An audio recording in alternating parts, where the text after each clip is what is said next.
Julius Caesar, Act 3, Scene 1. Introduction. Welcome back to ConcepTara Literature Series. Today, we're diving into one of the most powerful scenes in Shakespeare's Julius Caesar, Act 3, Scene 1, the moment that changes everything. This is where loyalty, friendship, and ambition collide, leading to the shocking assassination of Caesar himself. Oh, stay tuned as we break it down, line by line, moment by moment, with full meaning, analysis, and emotions. Let's begin. Don't forget to like and subscribe. Scene setup. The scene opens in the capital of Rome. The conspirators, Brutus, Cassius, Casca, Cinna, Trebonius, Metellus Cimber, and Decius Brutus, are waiting for Caesar to arrive. They pretend to act normal, but inside, they're nervous. Today, they will kill Julius Caesar, the man they once admired. The scene takes place outside the capital. There is a crowd of people in the street leading to the capital. Among them are Artemidorus and the soothsayer, both of whom try their best to warn Caesar about the plot to kill him. The mighty Caesar arrives at the capital accompanied by Antony, Lepidus, and the conspirators. Trumpets sound, and just as Caesar approaches, he sees the soothsayer. Tauntingly, he reminds him that it is the Ides of March today. The soothsayer replies that it is indeed the Ides of March today, but the day is not yet over. His prophecy comes true, for Caesar is murdered within a short time. Then Artemidorus comes forward and urges Caesar to read his suit written on a piece of paper, but Decius quickly steps ahead to present Trebonius' suit just to keep Artemidorus away from Caesar. Seeing that his chance of warning Caesar against the conspirators is getting ruined, Artemidorus desperately calls out to Caesar to read that whatever concerns him personally concerns Caesar personally, but the irritated Caesar arrogantly tells him that whatever concerns him personally, he will attend to last. Now Cassius quickly steps in and diplomatically advises Artemidorus to present his petition in the Senate House instead. Thus, we see that Caesar is destined to die, for in spite of the soothsayer, Calpurnia, and then Artemidorus trying to warn him, he ignores them. Indeed, one of three sisters of fate, Atropos, is waiting to cut his thread of life, and hence, nothing can save him.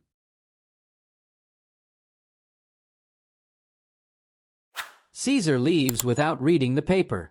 Tension and suspense build up as Trebonius cleverly leads Antony away as planned, leaving the unsuspecting Caesar to the mercy of the conspirators. Caesar enters alone and sits down on the gilded chair. The conspiracy unfolds. Metellus Cimber approaches Caesar, proffering a plea on bended knees that he should annul the sentence of banishing his brother.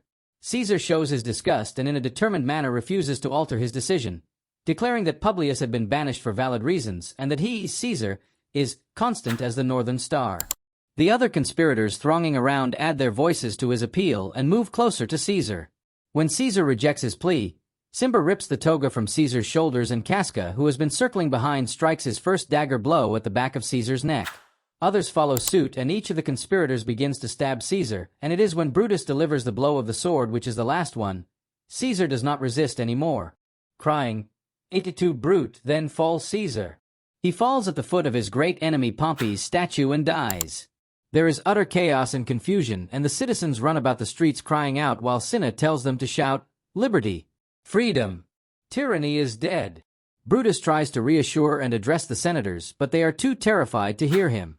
Antony, in a fit of shock and amazement, flees to his house and sends his servant to find out the reason why Caesar deserved to die. From the moment the servant sent by the clever Antony enters the scene, the cause of the conspirators is doomed. Don't forget to like and subscribe.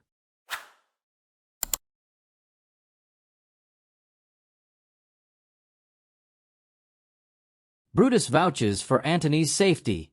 Antony appears soon after, overcome with grief and lamentations. Brutus reassures Antony that no harm is meant for him, and he will explain in detail why Caesar was killed once he has calmed the crowd. Antony extends his hand of friendship to all the conspirators and requests Brutus to give him permission to speak in Caesar's funeral. Cassius is alarmed, but Brutus overrules Cassius, and this is the greatest blunder Brutus makes of allowing Antony to speak in Caesar's funeral. He lays certain conditions before Antony that the latter will speak only after Brutus' speech. Antony in no way will blame the conspirators, but can speak all good of Caesar. Moreover, before he speaks, he must tell the crowd that he speaks with the permission of all the conspirators. Last of all, he must speak from the same platform as Brutus. Antony accepts all the conditions, and the conspirators leave the scene. When left alone, Antony grieves over the body of Caesar and asks Caesar's body to forgive him for extending his hand of friendship to all the conspirators who so brutally have killed him. In an extreme state of emotion, Antony prophesies that a curse will fall upon the limbs of men, and domestic fury and fierce civil strife shall cumber all the parts of Italy. A servant of Octavius Caesar comes with the news that his master is approaching Rome. Antony sends a message that Octavius should wait a while, as Rome is not a safe place for him. Antony requests the servant to help him carry Caesar's body to the marketplace.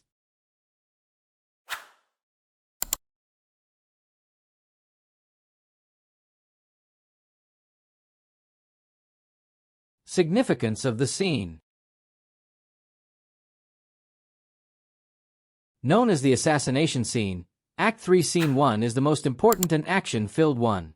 Julius Caesar's assassination is the halfway or the turning point of the play. The first part of the play led to the planning of murdering him, while from now onwards we will read about the consequences of this ghastly murder. This is the central moment or the climax scene of the play because it results in Caesar's assassination. This is the scene in which Mark Antony emerges from the shadows after being deliberately kept in the background till now, and whose sole intention is that of seeking revenge for his beloved Caesar's murder. Thus, we can clearly see three important parts. This scene is divided into: first, Caesar's assassination and the events leading up to it; second, the entry of Mark Antony's servant followed by the shrewd Mark Antony himself, his meeting with Brutus and his assuming the major role in the play henceforth; third, reversal in sympathy for Caesar after the lament and planned revenge of Mark Antony, and the play once again moves forward. This highly theatrical scene is filled with tension and suspense. It is the central moment of the play. Shakespeare builds tension at a furious pace from the beginning of the scene. Caesar appears to be proud and arrogant. He projects himself to be a man who is strong-willed and not liable to change under any circumstances. He also links justice with divine will. He is the Northern Star, and the conspirators are flatterers who are given to low crooked curtsies, and ones who Caesar is liable to kick aside as dogs in his way. This fawning is an act of sheer hypocrisy and betrayal. Casca, who has been circling behind, strikes Caesar from the back, which shows the lowness of the assassination, even though it was considered to be a righteous act. The way Caesar hopelessly resigns to his fate and dies when Brutus, his friend, is the last to stab him. When Caesar dies with the words, "I too, Brute," we feel two things at the same time: pity for Caesar and sorrow for Brutus, who has committed the awful act of killing his dear friend for the sake of his principles. Chaos and confusion prevail all over.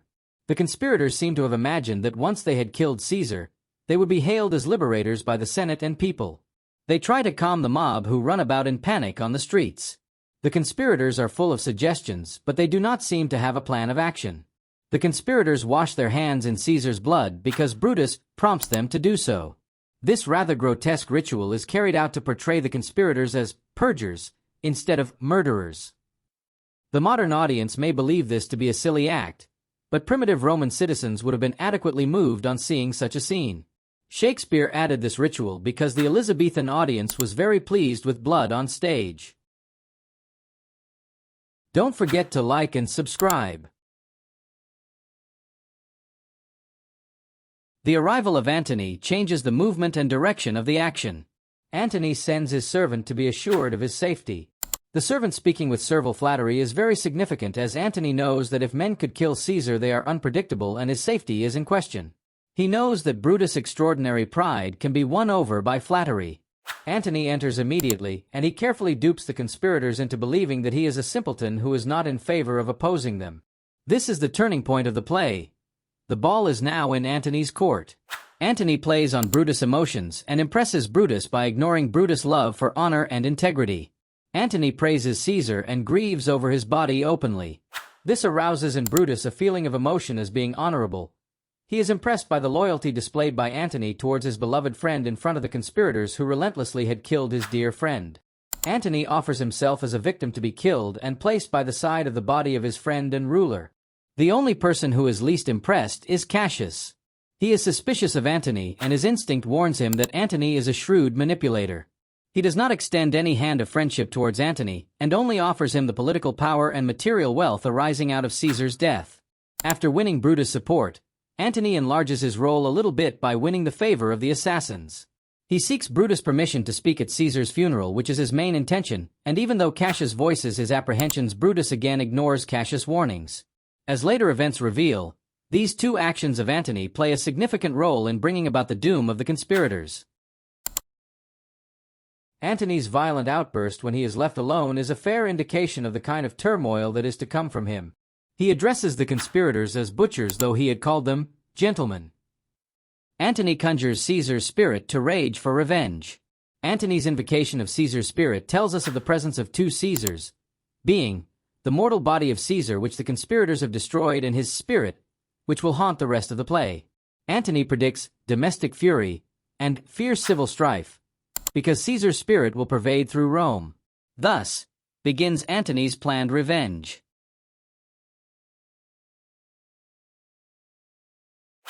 Characterization.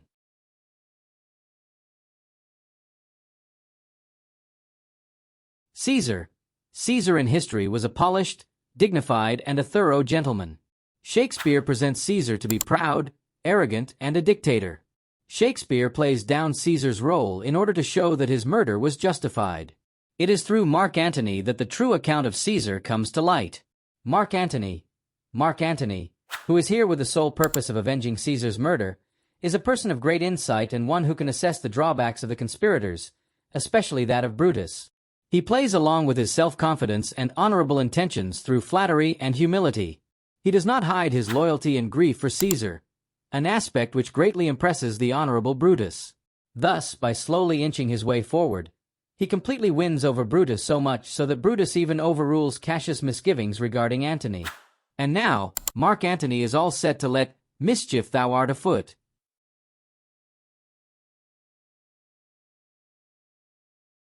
Brutus is noble and patriotic. He assumes leadership, though he is not fit for the role of a politician, as he lacks foresight and he is not one who is capable of judging people. He is one who puts honor above everything. He is outwitted by Antony from the moment the clever Antony sends his servant to him seeking his own safety. He is unwise and an incapable statesman due to his irrational judgments and thrust himself and the conspirators into greater trouble. He is unrealistic in his views and is guided more by his emotions than his intellect. Cassius is a true schemer, a shrewd and practical man who is quite capable of leading the conspiracy himself. He hands over the leadership to Brutus mainly because of his reputation as an honorable and upright Roman. Cassius is a politician and a true statesman. Being a man of action, he diplomatically prevents Artemidorus from getting close to Caesar and giving him the warning letter. He directs Metellus and Trebonius to carry out the duties assigned to them. After Caesar is murdered, there is confusion everywhere. But, along with Brutus, we see him directing the other conspirators to the public speaking place to shout slogans instead of being directionless like some of them. Above all, he is deeply suspicious of Mark Antony from the very beginning and is most unhappy about Brutus allowing him to speak at Caesar's funeral. He voices his apprehensions, but Brutus once again makes a blunder by overruling him. We see that he allows Brutus to overrule him each time because of the deep bond of love and affection which the two share.